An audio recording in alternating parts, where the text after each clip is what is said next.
దేవుని యందు ప్రియులారా, మీకు కృపయు సమాధానము విస్తరించబడును గాక.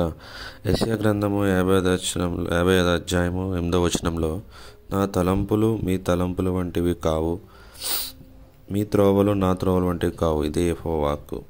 ఆకాశంలో భూమికి పైగా ఎంత ఎత్తుగా ఉన్నవో, మీ మార్గముల కంటే నా మార్గములు, మీ తలంపుల కంటే నా తలంపులు అంత ఎత్తుగా ఉన్నవి. ఎప్పుడైతే ఇక్కడ 1వ వచనంలో చూస్తే, దప్పికొనిన వారులారా నా యొద్దకు రండి, రోకలు లేని వారులారా మీరు వచ్చి కొని భోజనం చేయుడి.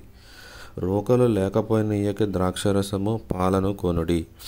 ఇక్కడ మనం ఎప్పుడైతే దప్పికొని ఉంటామో, ఆశ కలిగి ఉంటామో, దేవుని కొరకు తపన కలిగి ఉంటామో, ఆయన సేవ చేయాలా, ఆయన రాజ్యాన్ని కట్టాలా, అనేక ఆత్మలు ఆయన వైపు తిప్పాలా, ప్రతి దినం ఉదయకాలంలో ఈ దేశం కోసం, రాష్ట్రం కోసం ప్రార్థించాలా, అవసరంలో ఉన్న వారికి హెల్ప్ చేయడం, పేదవారిని కనికరించడం, ఇలాగ మనం ఎప్పుడైతే ఇలా చేయాలని ఆశ కలిగి ఉంటామో, ఇలా చేస్తామో, నా తలంపులు మీ తలంపులు వంటివి కావు. మనము ఏంటంటే మన తలంపులు ఎలా ఉంటాయంటే, మన యొక్క మైండ్ ఎక్స్పాండ్ అవ్వాలన్నమాట.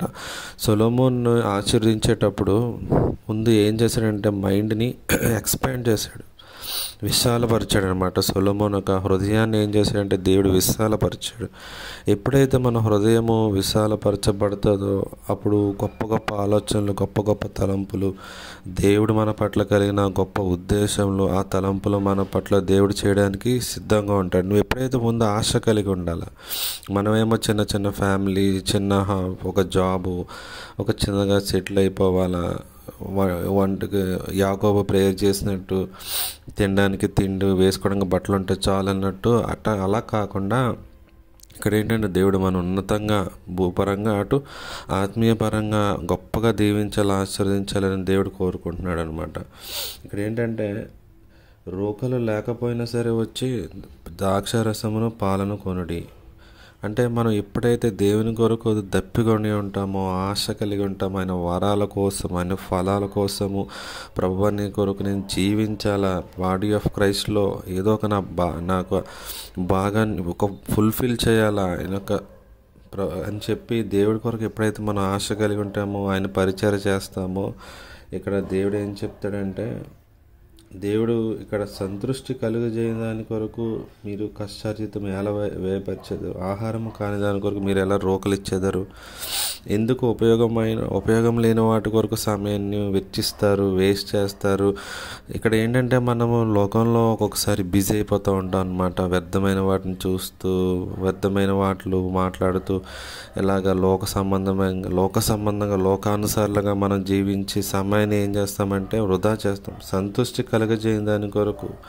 అంటే అసలు మనకి వాటి వల్ల సాటిస్ఫాక్షన్ అనేది ఉండదు. ఎంత మనం ఇప్పుడు చూడండి, కార్ల మీద ఆసక్తి ఉన్న వ్యక్తులు ఇప్పుడు ఒక కారు కొంటాడు, మళ్ళీ ఇంకో కారు కావాలని ఆశ కలిగి ఉంటాడు. ఫోన్స్ అలా ఎంత కొన్నా కానీ వాళ్ళకి ఏంటంటే సాటిస్ఫాక్షన్ అనేది ఉండదు. ఇంకా కొనాలి అంటే వ్యర్థంగా ఏం చేస్తారంటే అది అక్కడ డబ్బుని, సమయాన్ని వృధా చేస్తారు.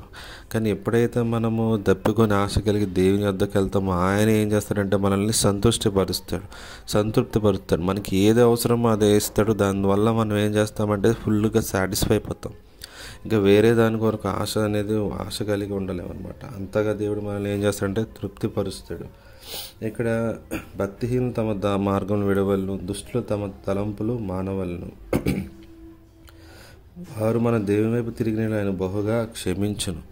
ఎప్పుడైతే భక్తిహీనత, వ్యర్థమైన వాటి వెంట మనం మానేస్తామో, దేవుడు ప్రభువా క్షమించిన ఆయన, వ్యర్థమైన వాటి వెంట నేను వెళ్తున్నాను, నా ఒక పాపాన్ని క్షమించు, వృధా చేసుకోకుండా సమయాన్ని, ఇచ్చిన జీవితాన్ని నీ కొరకు వినియోగించుకుని నీ కొరకు జీవించే భాగ్యము నాకు దయచేసి. ఎప్పుడైతే దేవుని దగ్గరకు వచ్చి పశ్చాత్తాపడతామో, ఆయన తలంపులతో మన తలంపుల్ని తీసివేసి ఆయన తలంపులతో, ఆయన మనసుతో దేవుడు మనల్ని నింపుతాడు. ఆయన వరాలతో నింపుతాడు, ఆయన ఫలాలతో నింపుతాడు.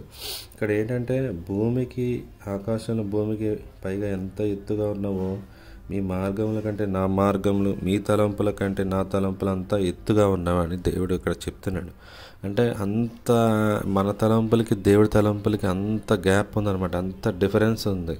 ఆయన అంత గొప్పగా ఆయన అంటే మనం ఎప్పుడైతే ఆయన వాక్యంలో గడుపుతామో, ఆయన యొద్ద ఆయన పాదాల చెంత గడుపుతామో, ఆయన ప్రార్థనలు గడుపుతామో, ఇక్కడ ఏం చేస్తాడంటే దేవుడు మన హృదయాన్ని విశాలపరుస్తాడు. ఎప్పుడైతే మన హృదయం విశాలపరచబడుతుందో మనం కూడా గొప్పగా ఆలోచిస్తాం, గొప్పగా థింక్ చేస్తాం. మన దేవుడు ఎంతో గొప్ప దేవుడు కదా, ఎందుకు మనం ఇలాగ ఉండాలని చెప్పి అప్పుడు నువ్వు కూడా ఆలోచించి నువ్వు కూడా అనేకులకు ఆశీర్వాదకరంగా ఉండేటట్టు దేవుడు ఏం చేస్తాడంటే నీ మనసుని, హృదయాన్ని ఆయన వైపు సంతృప్తిగా తిప్పి ఏం చేస్తాడంటే నీ హృదయాన్ని విశాలపరుస్తాడు. ఎప్పుడైతే నీ హృదయాన్ని విశాలపరచబడినప్పుడు నువ్వు కూడా అనేకులకు ఆశీర్వాదకరంగా ఉంటావు.